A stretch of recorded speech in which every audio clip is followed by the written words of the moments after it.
Hello అండి, నా పేరు doctor K Nenisri, infertility specialist, Hegde fertility centre. ఈ మధ్య కాలంలో నన్ను చాలామంది పేషెంట్స్ పీజీటీ అంటే ఏంటి, పీజీటీ ఎప్పుడు అడ్వైస్ చేస్తారు అని చెప్పి అడుగుతున్నారు. పీజీటీ అంటే pre implantation genetic testing. IVF ద్వారా ఏర్పరిచిన ఎంబ్రియోస్ని మనం యూట్రస్ లోపల ట్రాన్స్ఫర్ చేయకముందు చేసే టెస్టింగే ప్రీ ఇంప్లాంటేషన్ జెనెటిక్ టెస్టింగ్ అనమాట.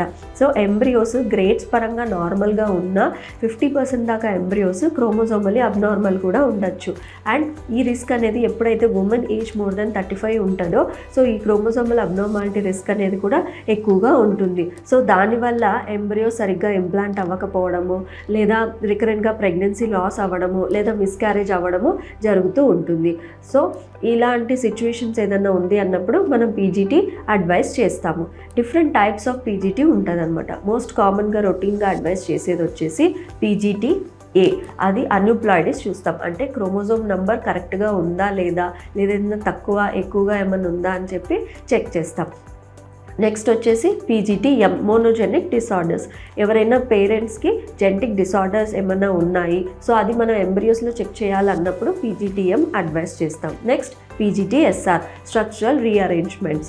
బ్యాలెన్స్డ్ ట్రాన్స్లోకేషన్స్ కానీ ఇన్వర్షన్స్ కానీ ఏమైనా ఉన్నాయన్నప్పుడు పీజీటీఎస్ఆర్ అడ్వైస్ చేస్తాం. సో ఎవరిలో కామన్గా మనం పీజీటీ అడ్వైస్ చేయాలి అంటే women age more than 35 years ఉంది, రిపీటెడ్గా ఐవీఎఫ్ ఫెయిల్యూర్ అవుతుంది, రికరెంట్ ఇంప్లాంటేషన్ ఫెయిల్యూర్ ఉంది, family history of genetic abnormalities ఏదైనా ఉన్నాయన్నప్పుడు మనం పీజీటీ అడ్వైస్ చేస్తాం.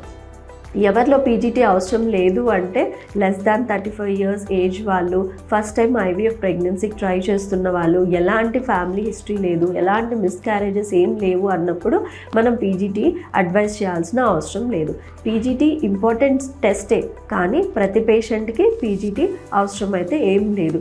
అండ్ ఈ పీజీటీ వల్ల కొంతమంది మిత్స్ కూడా అనుకుంటున్నారు, అదేంటి అంటే పీజీటీ చేయడం వల్ల మన ఎంబ్రియోస్ డ్యామేజ్ అవుతాయి అని చెప్పి. సో అలాంటిది ఏం లేదండి. పీజీటీ వచ్చేసి జస్ట్ కొన్ని సెల్స్ మనం తీసి వాటిని టెస్టింగ్కి పంపిస్తామన్నమాట. పీజీటీ ఎంబ్రియోస్ ట్రాన్స్ఫర్ చేయడం వల్ల బెనిఫిట్ ఏంటి అంటే ఇంప్లాంటేషన్ రేట్ ఎక్కువగా ఉంటుంది, ఛాన్సెస్ ఆఫ్ సక్సెస్ అనేది ఎక్కువగా ఉంటుంది, మిస్క్యారేజ్ రేట్ తక్కువగా ఉంటుంది, అండ్ మల్టిపుల్ ఎంబ్రియోస్ ట్రాన్స్ఫర్ కాకుండా సింగిల్ ఎంబ్రియో ట్రాన్స్ఫర్ చేసుకోవచ్చు.